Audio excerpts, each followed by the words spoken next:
Ladies and gentlemen, I'd like to welcome you to the launch of the Centre for the Advancement of Non-Racialism and Democracy at the Nelson Mandela Metropolitan University. The Centre has been established to provide an intellectual and social platform for debate on the complexities of post-apartheid South Africa, towards establishing a new non-racial and democratic social and economic order. Before I request our Vice-Chancellor, Professor Derek Swartz, to do the official welcome, we will be entertained by Nomsa Mazwai, a student and poet. Just some background on Nomsa. She's the youngest of the very talented Mazwai sisters. She published Sai Sai, Little Girl, on her experiences as the first female SRC president at Fort Hare University in 2008. She's a widely acknowledged poet, and she also did poetry readings at an event to celebrate the life of Professor Dennis Brutus, who received his honorary doctorate from the NMMU in 2009. She is presently completing an honours degree in economics and also working to establish a cultural village for artists in Hamburg, outside East London. Ladies and gentlemen, I give you Nomsa Mazwai.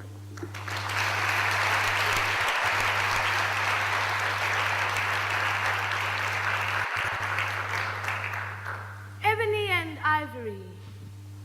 Ebony and ivory, can they really exist happily?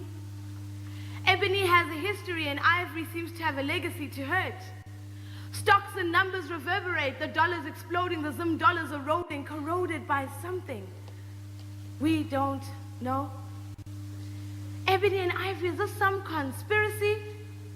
Look at the heresy of the African continent. Continuous descent of a land of riches, but hey, the ebony brothers still call us bitches. Ebony and ivory, is this some conspiracy? We keep repeating 76, forgetting 61, 62, 83, 94, 2005. How do we describe this dual economy where some ebony lives happily with ivory and the rest remain ignored in squatter camps and rural locations? Continuous demonstrations that never get aired. This country is a double-story house. You would never find a mouse on the top floor where the rich eat more than they can handle. The bottom floor is overcrowded, top floor, faces fat, bodies rounded, but hey, this building, ebony founded. The poor remain ignored. As ebony as their skin is, they are still bottom floored and there are no stairs to the top. Ebony and ivory, let's quit this talk about harmony. It's only make-believe to stop the rand from crashing and smashing into the top floor. The rich don't know what's in store unless you're talking retail. Ebony and ivory, take a good look at me. While I cruise Santon City, remorse over jeans that don't fit me, thinking that brother must be silly, broken English, he cannot date me. Let's not deny it, even in Zege's Model C. Ebony, what's your story?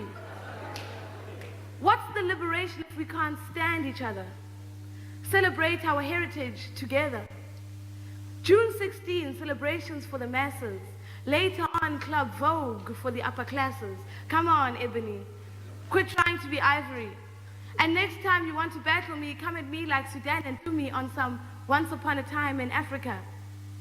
Can you believe our language is vernacular? In Africa, Zulu seems far from home.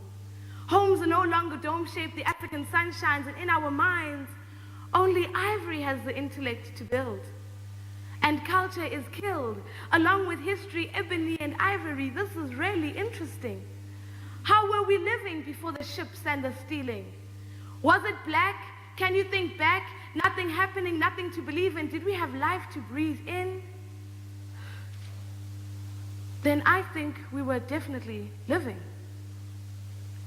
Ebony and ivory will one day exist happily, but it won't be some fantasy.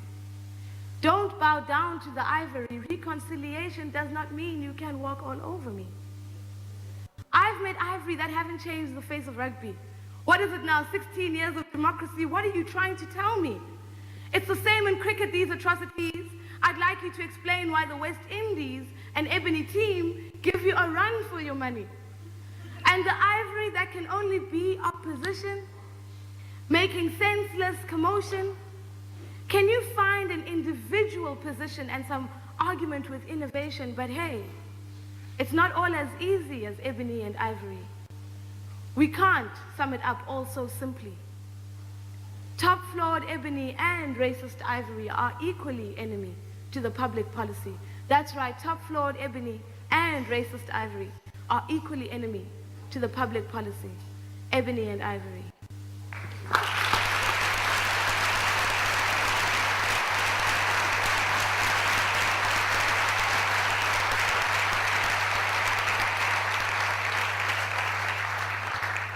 Thank you very much, Nomsa, and ladies and gentlemen, you'll definitely hear from her later in the program again. It's now my pleasure to introduce Professor Derek Swartz, the Vice-Chancellor of the NMMU, certainly a man who needs no introduction.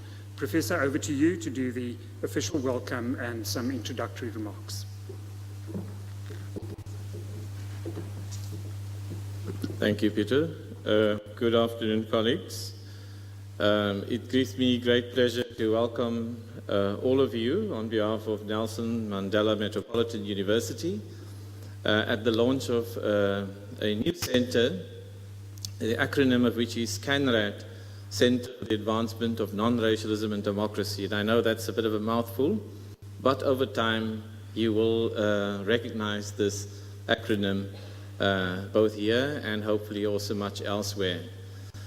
The idea of the center started, I guess, informally, may I add, over a few dinners between myself and Judge Ronnie Pillay, our chairperson of council, who, by the way, sent his apologies. He's doing some high court work in East London and unable to shuttle in between here and tomorrow morning in administering justice in another part of our country.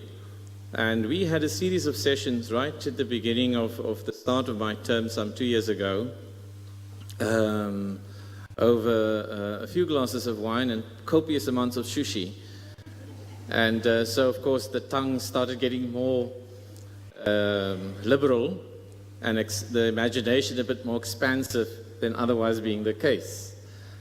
And he and I go back many decades, more than 3 decades in work that we've done prior to democracy. And one of the things that had always puzzled us was the absence of serious scholarly discourse on the issues of race, racism, and its antithesis as well. And what we found perplexing about this is that even after 1994, into the transition into democracy, there's been a general paucity of rigorous scholarly material in navigating this important field of inquiry and social and political action in South Africa. And given the extraordinary pervasiveness of this notion, this idea, this powerful idea that has resonated more than 3 centuries in the social structure, the economics, the body politic of our country, that has shaped the course of history, that has created a line of social division so powerful that it's become real in the experiences of all of us, that this idea has remained relatively little explored, except for episodical periods in our history, for example, the Black consciousness period of the 1970s, and also intermittently in the 1980s in some scholarly circles, but very little rigorous and sustained theoretical treatment in the literature, and in a sense, a disconnect almost of those discussions from political practice, both during the struggle for democracy and in its aftermath even as well. So we debated this, and we felt also, secondly, that it would be important for us as a university to make a contribution in the exposition of a non-racial project in our country, and a failure that we recognize in the political system, and certainly the dominant political parties, a failure to develop scholarship on non-racialism or anti-racism in a way that helps us to illuminate some of the difficult questions facing our time, how to build a non-racial, multicultural society, how to debunk the myth of race without denying the facticity or the reality of race as a mode of social division. Of how do we basically transform or transcend this powerful 20th century myth that has basically perpetuated itself in the discourses of our time? What intellectual categories, what language, what social skills do we basically advance to the generations that are present here and for tomorrow, so that we build more solid foundations for a non-racial society to emerge? One thing we were clear, Judge and I, in our debates, is that this alternative, non-racialism, would not emerge on its own by, some miracle, so to speak, or by administrative or political diktat. It has to emerge organically through the struggles and the contestations within society as well. And unless we invest intellectual energies and political and social energies in ebony and ivory, and overturning those categories and finding new ways of connecting with each other based on common humanity, this historic myth that has become so real in our lives would never basically be successfully transcended as well. We're all trapped in the categories of the past, the way we define ourselves, the way you look at me now, the self-perceptions as a colored male standing here, and all sorts of connotations follow both subliminally and otherwise in that context. And we construct each other in our perceptions in our daily lives as well.